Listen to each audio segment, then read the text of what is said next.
have to tell you, I have to reiterate our position on Syria. So far, China is concerned, we respect the sovereignty, territorial integrity of Syria, and also we respect the will, the choice made by Syrian people. We not have intention to protect anybody against anybody. What we really want to see is that the sovereignty of that country can be safeguarded, and the destiny of that country can be in the hands of the people in Syria. And what Council should do is to pursue the policy to safeguard the UN Charter. And China strongly condemns what happened in Hula. It's a horrible thing. Whoever did that should be brought to justice.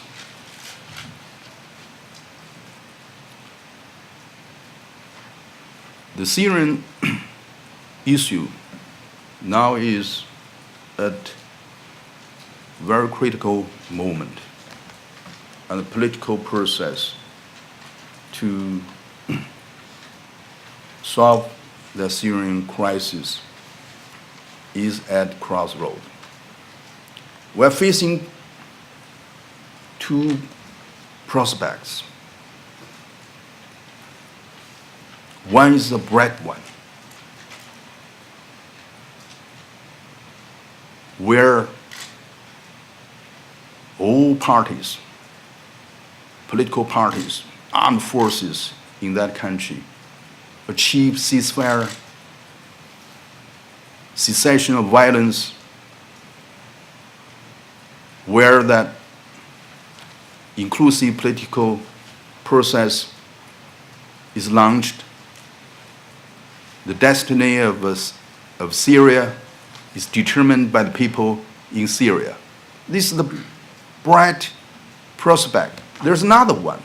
So I think it's a black prospect,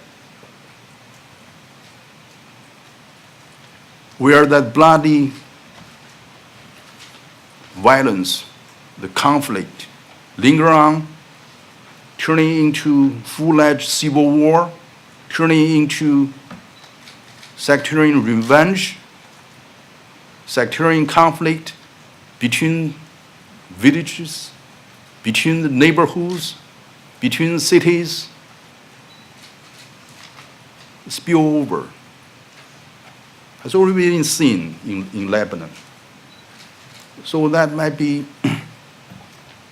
bigger spillover in some parts the region, in the region. So that will affect the peace and stability in the Middle East. So if that occurred, so that will affect the peace, stability in the region. Stake will be high, and there will be serious consequences. There are two prospects. Which one should we choose?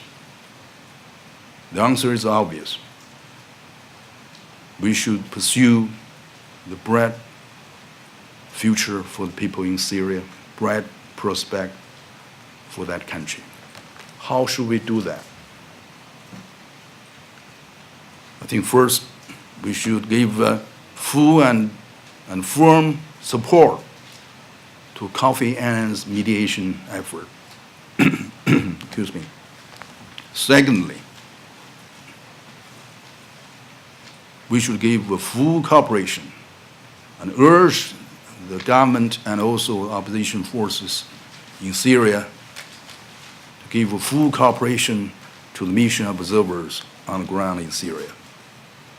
Thirdly, we should urge all forces, the government, opposition forces, armed forces in Syria fulfill their commitments to ceasefire, cessation, to get engaged in political process. Finally, we should keep an eye on the emerging phenomenon of a third element. And we should also warn the players inside or outside Syria. Stay in lane. Don't try to take advantage of violence to undermine Kofi Annan's political process, to undermine the mediation efforts, undermine the peace stability in that country and also in the region. You've got to figure out who are they. So this is the message I think we should get across by the Security Council. And this, certainly, that is a very serious issue that should be addressed by the Security Council this month. We are looking forward to the briefing by Kofi Annan. So I think on that occasion, that Council will have a chance to have discussion with him and figure out what we should do to support him. Thank you.